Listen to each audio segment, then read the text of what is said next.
Hi hello friends, ಎಲ್ಲರಿಗೂ ನಮಸ್ಕಾರ. ರೇಖಾ ಅಡುಗೆ ಚಾನಲ್ಗೆ ಸ್ವಾಗತ. ಪ್ಲೀಸ್ ನನ್ನ ಚಾನಲ್ನ ಹೊಸದಾಗಿ ನೋಡ್ತಾ ಇದ್ದರೆ ಸಬ್ಸ್ಕ್ರೈಬ್ ಮಾಡಿ, ಹಾಗೆ ಪಕ್ಕದಲ್ಲಿರೋ ಬೆಲ್ ಐಕಾನ್ ಕೂಡ ಕ್ಲಿಕ್ ಮಾಡ್ಕೊಳ್ಳಿ. ಬನ್ನಿ, ಇವತ್ತೊಂದು ಡಿಫ್ರೆಂಟಾಗಿ ಗೋಬಿ ಫ್ರೈಡ್ ರೈಸ್ ಯಾವ ರೀತಿ ಮಾಡೋದು ಅಂತ ತೋರಿಸ್ಕೊಡ್ತೀನಿ. ತುಂಬಾ ಚೆನ್ನಾಗಿರುತ್ತೆ ಮತ್ತು ಮಾಡೋದು ಸುಲಭ. ಇದು ಯಾವ ರೀತಿ ಮಾಡೋದು, ಇದಕ್ಕೆ ಬೇಕಾಗುವ ಇಂಗ್ರೀಡಿಯೆಂಟ್ಸ್ ನೋಡ್ಕೊಬರೋಣ. ಇಲ್ಲಿ ನಾನು 1 ಕಪ್ ಆಗೋಷ್ಟು ನಾರ್ಮಲ್ ಸೋನಾ ಮಸೂರಿ ಅಕ್ಕಿನಲ್ಲಿ ಅನ್ನ ಮಾಡಿಟ್ಕೊಂಡಿದ್ದೀನಿ. ಇಲ್ಲೊಂದು 150 ಗ್ರಾಮ್ ಆಗೋಷ್ಟು ಹೂಕೋಸನ್ನ ಚಿಕ್ಕ ಚಿಕ್ಕದಾಗಿ ಕಟ್ ಮಾಡಿ ಬಿಸಿನೀರಲ್ಲಿ ಒಂದು ಸ್ವಲ್ಪ ಉಪ್ಪು ಹಾಕಿ ಒಂದು 10 ನಿಮಿಷ ನೆನೆ ಹಾಕಿದ್ದೀನಿ. ಅರ್ಧ teaspoon garam masala, 1 teaspoon ಆಗೋಷ್ಟು Kashmiri chilli powder, 2 teaspoon ಆಗೋಷ್ಟು red chilli sauce, 1 teaspoon dark soya sauce, ಒಂದು ಅರ್ಧ ಟೀ ಸ್ಪೂನ್ ಶುಂಠಿ ಬೆಳ್ಳುಳ್ಳಿ ಪೇಸ್ಟು, ಅರ್ಧ ಟೀ ಸ್ಪೂನ್ ಪೆಪ್ಪರ್ ಪುಡಿ, 2 table spoon cornflour, 4 table spoon ಆಗೋಷ್ಟು ಮೈದಾ ಹಿಟ್ಟು ತೆಗೆದಿಟ್ಕೊಂಡಿದ್ದೀನಿ.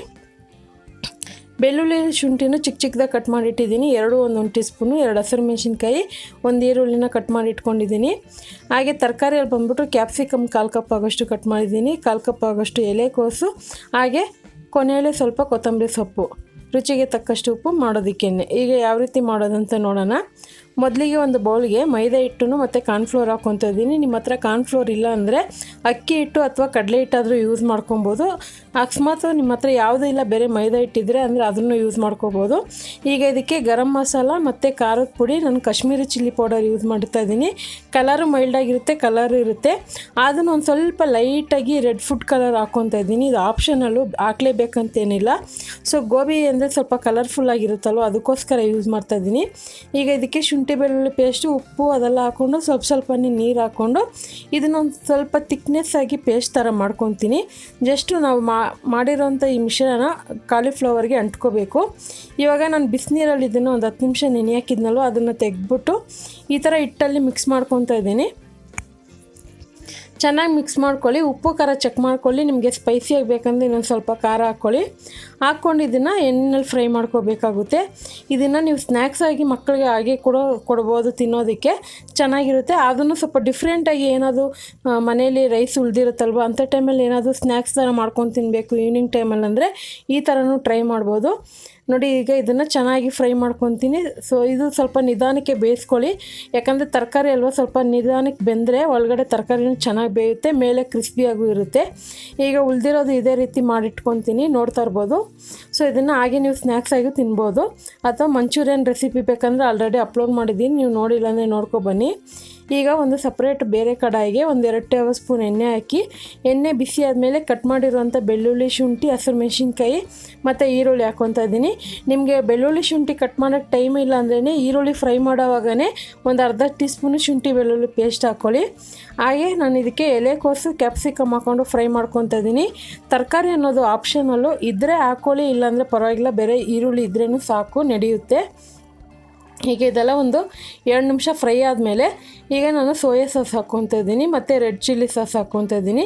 ನಿಮ್ಮ ಹತ್ರ ರೆಡ್ ಚಿಲ್ಲಿ ಸಾಸ್ ಇಲ್ಲ, ಗ್ರೀನ್ ಇದ್ದಿದೆ ಅಂದರೆ ಗ್ರೀನ್ ಕೂಡ ಯೂಸ್ ಮಾಡ್ಕೋಬೋದು, ಅಥವಾ ಸಾಸೇ ಇಲ್ಲ ಅಂದರೆ ಬೇರೆ ಖಾರದ ಪುಡಿನೂ ಹಾಕ್ಕೋಬೋದು. ಅದೇ ನಿಮಗೆ ಈ ಸಾಸ್ ಹಾಕಿದ್ರೆ ಟೇಸ್ಟ್ ಅನ್ನೋದು ಸ್ಟ್ರೀಟ್ ಫುಡ್ ಸ್ಟೈಲಲ್ಲಿ ಸಿಗೋ ಥರನೇ ಸಿಗುತ್ತೆ, ಅದಕ್ಕೋಸ್ಕರನೇ. ಸೊ ಇವಾಗ ಇದನ್ನೆಲ್ಲ ಚೆನ್ನಾಗಿ ಲೋ ಫ್ಲೇಮಲ್ಲೇ ಫ್ರೈ ಮಾಡಿಕೊಂಡೆ. ಸಾಸ್ ಹಾಕಿದ ಮೇಲೆ ಯಾವುದೇ ಕಾರಣಕ್ಕೂ ಸ್ಟವ್ನ ಹೈ ಫ್ಲೇಮಲ್ಲಿ ಮಾಡೋಕ್ಕೆ ಹೋಗಬೇಡಿ, ಯಾಕಂದರೆ ಅದು ಕಲರು ಚೇಂಜ್ ಆಗುತ್ತೆ, ಫ್ಲೇವರ್ ಚೇಂಜ್ ಆಗುತ್ತೆ.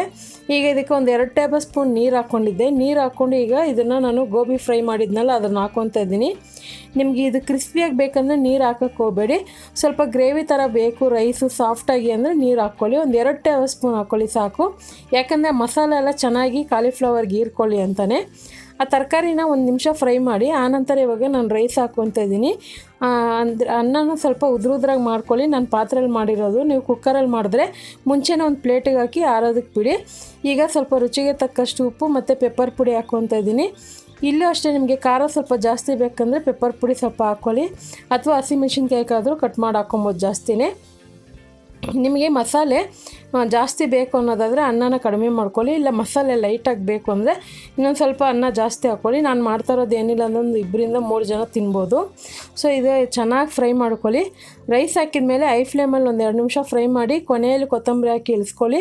ನಿಮ್ಮ ಹತ್ರ ಸ್ಪ್ರಿಂಗ್ ಆನಿಯನ್ ಇದ್ದರೆ ಅದು ಕೂಡ ಯೂಸ್ ಮಾಡ್ಕೋಬೋದು. ಸೊ ಈ ಥರ ಡಿಫ್ರೆಂಟಾಗಿ ಏನಾದರೂ ಮನೇಲಿ ಕೇಳಿದಾಗ ಖಂಡಿತ ಮಾಡಿಕೊಡಿ, ಇಷ್ಟಪಟ್ಟು ತಿಂತಾರೆ, ತುಂಬಾ ಚೆನ್ನಾಗೂ ಇರುತ್ತೆ. ಈ ರೆಸಿಪಿನ ನೀವು ಎಲ್ಲ ಟೈಮಲ್ಲೂ ಮಾಡ್ಕೊಂಡು ತಿನ್ಬೋದು. ಖಂಡಿತ ಇವತ್ತಿನ ರೆಸಿಪಿ ಇಷ್ಟ ಆದರೆ ಟ್ರೈ ಮಾಡಿ, ಹಾಗೆ ಯಾವ ರೀತಿ ಇತ್ತು ಅಂತ ಕಮೆಂಟ್ ಮಾಡಿ, ಲೈಕ್ ಮಾಡಿ, ಶೇರ್ ಮಾಡಿ. ರೇಖಾ ಅಡುಗೆ ಚಾನಲ್ನ ಸಬ್ಸ್ಕ್ರೈಬ್ ಮಾಡ್ಕೊಳ್ಳಿ. ಈ ವಿಡಿಯೋ ನೋಡಿದ್ದಕ್ಕಾಗಿ ಎಲ್ಲರಿಗೂ ಧನ್ಯವಾದಗಳು.